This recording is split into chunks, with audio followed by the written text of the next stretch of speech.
Bismillahirrahmanirrahim. Assalamualaikum warahmatullahi wabarakatuh. Alhamdulillahirabbil alamin wa bihi nasta'in ala umur dunya waddin. Wassalatu wassalamu ala asyrafil anbiya'i wal mursalin wa ala alihi wa ashabihi Rasulillah ajma'in, amma ba'd. Shaimin dan shaimat di mana saja Anda berada, wabil khusus para keluarga besar alumni HMI baik yang berada di Sumatera Utara ataupun di Kota Medan. Alhamdulillah kita bertemu pada tausiah digital IMD Kahmi Medan. Tema yang akan saya bicarakan adalah kritik Al-Quran terhadap ketimpangan sosial. Kalau kita perhatikan ayat-ayat yang turun pada periode Makkah atau disebut juga ayat-ayat Makkiyah, itu nuansanya pertama tauhid, yang kedua adalah kritik terhadap ketimpangan sosial. Mengesankan bahwa ketimpangan sosial itu sebenarnya adalah pengingkaran terhadap nilai-nilai tauhid. Makanya orang yang memiliki pemahaman tauhid yang baik sadar bahwa hidup diorientasikan hanya kepada Allah, sadar bahwa hidup hanya untuk Allah, maka perilaku sosialnya, aktivitas sosialnya tidak pernah akan mengarah pada terciptanya ketimpangan-ketimpangan sosial itu. Al-Quran mengkritik seperti tampak pada surah At-Takasur. Alhaakumut takasur hatta zurtumul maqabir. Menggambarkan bahwa ada sekelompok manusia At-Takasur yang melakukan penumpukan harta, mencari harta, mengejar jabatan tanpa pernah merasa puas, tanpa pernah tahu di mana dia harus berhenti. Kapan mereka berhenti? Al-Quran mengatakan hattazur tumul maqabir. Pada surah Al-Lumazah, Allah mengkritik ara'aital ladzi wailul likulli humazatil lumazah alladzi jama'a mala wa 'addadah yahsabu anna malahu akhladah. Sekelompok orang pada masyarakat Madinah jama'a mala wa 'addadah. Mereka kumpulkan harta, mereka hitung-hitung harta, mereka anggap hartanya bisa mengekalkannya. Kalau bahasa kita sekarang ini, ada orang yang punya tabungan tiap minggu, tiap bulan, dia cetak tabungannya itu ke bank untuk tahu berapa bunga yang dia dapat. Itu sajalah kerjanya, menghitung, tanpa pernah peduli dengan orang-orang yang ada di sekitarnya. Kritik yang paling tajam adalah ketika Al-Quran berkata pada surah Al-Ma'un, ara'aital ladzi yukadzibu biddin. Tahukah engkau siapa orang yang pendusta agama? Orang yang mendusta agama itu adalah orang yang menghardik anak yatim, orang yang tidak menganjurkan untuk memberi makan kepada orang miskin. Dan ada ayat-ayat lain yang menunjukkan ketimpangan sosial pada masyarakat awal Islam. Inilah yang pertama sekali diberantas oleh Al-Quran agar tidak ada lagi kesenjangan sosial, kelas borjuis dengan proletar, yang kaya dengan yang miskin, yang punya dengan yang tak punya apa-apa, tuan dengan hamba. Itu tidak boleh ada. Karena prinsip masyarakat dalam Islam itu adalah equality, al-musawah, kebersamaan. Nah, tentu saja untuk menghindari ketimpangan sosial harus ada instrumen-instrumen yang disiapkan Islam. Instrumen yang tijariyah atau akad tijari didoronglah umat Islam untuk berdagang, untuk berbisnis. Bahkan dikatakan dalam bisnis ada banyak keberkatan. Itu untuk tijarinya, untuk aktivitas ekonomi realnya. Tapi pada saat yang lain, Al-Quran juga mendorong aktivitas filantropi, aktivitas kedermawanan seperti zakat, infak, sedekah, wakaf, hibah.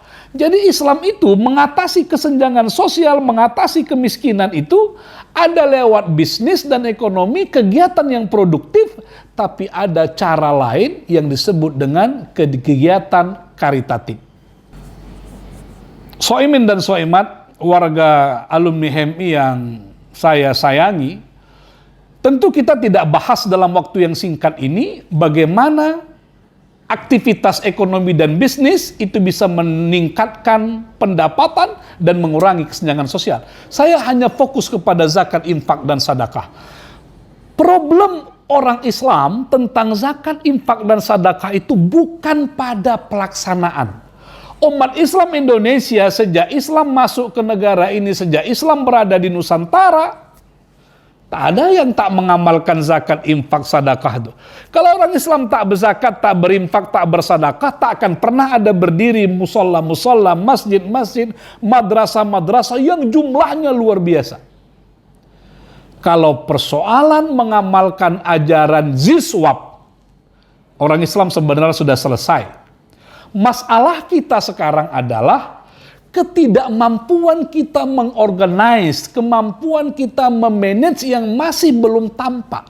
Sehingga potensi zakat kita yang luar biasa itu belum bisa dimaksimalkan untuk mengatasi kesenjangan sosial. Bukalah website Basnas, pusat, provinsi, atau kabupaten kota, atau kita lihat website di lembaga-lembaga amil zakat. Bayangkan begitu mereka bicara tentang potensi zakat, kita terkejut. Potensi zakat kita sampai sekian triliun. Potensi zakat nasional kita itu cukup untuk mampu membayar hutang-hutang negara ini dalam jangka waktu sekian tahun. Tapi itu hanya potensi saja. Belum aktual. Kenapa? Karena realisasi zakat kita itu masih berada pada tingkat miliar untuk provinsi, masih pada tingkat ratusan miliar di tingkat nasional. Padahal potensinya triliun. Di mana masalahnya? Karena kita belum mampu memanage dan mengelola zakat dengan baik. Satu hal yang penting para so'imin dan so'imat, zakat yang diperintahkan dalam Al-Quran dengan turunannya infak, sedekah, wakaf, dan segala macam itu tidak akan bisa memberi efek yang kuat kalau tidak diorganize, kalau tidak di-manage dengan baik. Disinilah perlunya kenapa Al-Quran menyebut amil. Amil itulah sesungguhnya lembaga yang mengelola, lembaga yang mengembangkan harta-harta zakat itu. Oleh karena itu, pesan pentingnya lewat media ini adalah kita harus mulai mengurangi, bahkan kalau dapat menghapus pemberian zakat yang secara langsung ke mustahiknya. Kenapa harus kita hindari? Pertama, harus kita ingat, zakat itu adalah bukan pemberian yang didasarkan pada kasih sayang, bukan didasarkan pada keprihatinan, bukan didasarkan pada kepedulian. Zakat adalah kewajiban yang harus kita berikan kepada orang-orang yang berhak menerimanya. Yang kedua, zakat sesungguhnya memberikan harta milik orang, bukan milik kita. Siapapun di antara kita yang berzakat, jangan pernah merasa kita memberikan harta kita. Tidak. Zakat itu sesungguhnya adalah harta orang yang masih berada di tangan kita, yang itulah seharusnya kita keluarkan. Kalau begitu, zakat tidak perlu menerima muzaki, tidak perlu mendapatkan ucapan terima kasih dari orang yang menerima zakat. Justru kitalah yang mengucapkan terima kasih kepadanya karena dia mau menerima zakat kita. Yang ketiga, zakat tidak boleh menghilangkan air muka orang yang menerima zakat. Zakat tidak boleh merendahkan orang. Zakat tidak boleh membuat orang berhutang budi. Zakat tidak boleh membuat orang minder.